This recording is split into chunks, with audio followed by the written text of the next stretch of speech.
Завтра День доноров. В преддверии всемирной даты в республиканской больнице номер 2 прошла акция по сбору крови среди неравнодушных сотрудников и персонала медучреждения. Кристина Якупова подробнее.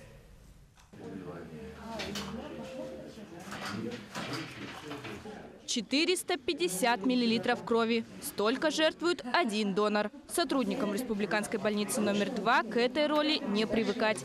Иван всегда сдает кровь. Говорит, для спасения чужой жизни ничего не жалко. Кровь всем нужен, поэтому сдаем. Донацию проводят утром. Оптимальное время, считают медики. Чтобы стать донором, нужно предварительно сдать анализ крови. Важный момент – нужно быть абсолютно здоровым. При себе иметь для того, чтобы пройти регистрацию, паспорт, флюорографию, прописка требуется.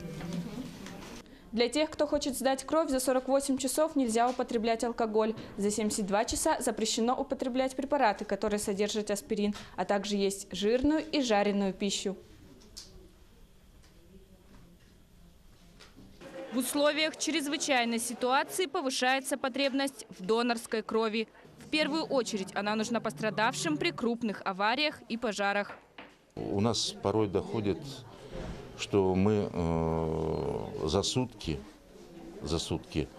в зависимости от количества пострадавших пациентов, которые поступают к нам, до 20 и более литров компонентов крови истребуем для этого. Вот для этой цели у нас и проводятся активные вот такие вот донорские дни с целью восполнения запаса крови.